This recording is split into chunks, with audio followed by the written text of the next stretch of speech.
Bien, écoutez, ce que je vous propose, c'est que maintenant nous débriefions l'activité jonglage. D'accord? Donc déjà, je vais reprendre les balles. Alors, en effet, comme je vous l'ai dit tout à l'heure, ce sont des balles de jonglage et non pas des balles anti-stress. Qu'est-ce qui s'est passé quand je vous ai donné une balle? Est-ce que vous avez réussi à jongler avec une balle? Oui, évidemment, vous avez tous réussi. Certains ont fait comme ceci. Certains, parce que la nature a horreur du vide, ont utilisé déjà l'ensemble de leurs moyens, c'est-à-dire les deux mains, pour une seule balle. Cette balle, c'est un poids, c'est une masse. Par analogie, on pourrait dire que cette masse pourrait correspondre à une masse de travail. C'est-à-dire qu'en gros, en jonglant avec une balle, une masse, vous avez démontré que vous saviez étaler la charge de travail qu'il fallait fournir environ il y a 10 ans en France pour vivre. C'est déjà pas mal. Quand je vous ai donné deux balles, ça correspond donc au double de travail. C'est à peu près ce qui se passe aujourd'hui. En gros, vous devez étaler le double de travail. Si vous vendez des voitures, il faut vendre le double de voitures pour gagner le même salaire, voire moins. Si c'est les ordinateurs, c'est la même chose, etc. Qu'est-ce que vous avez fait? La plupart d'entre vous, vous avez fait ceci. C'est-à-dire que vous avez réduit votre risque, une seule en l'air, mais vous avez réussi à étaler la charge de travail sans être formé.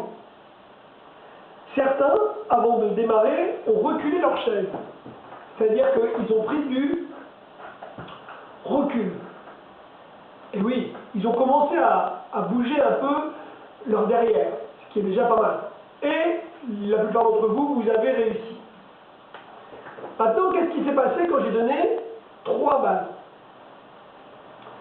Bien, évidemment, tout de suite, certains ont dit c'est pas possible. D'autres ont dit ben, j'en donne une à mon copain, qui lui a déjà ses 3 balles, évidemment. D'autres ont dit ben, écoute, je veux bien essayer, et ils se sont mis debout. Et en effet, en se faisant debout, on augmente ses chances. Hein. Plus on bouge son derrière, plus on a de chances d'étaler une masse de travail. Mais la plupart du temps, ceux qui avaient fait ceci à 2 balles, avec 3, on reproduit le même schéma. Ça veut dire quoi? Ça veut dire que votre schéma de réussite à 2 est un schéma d'échec à 3.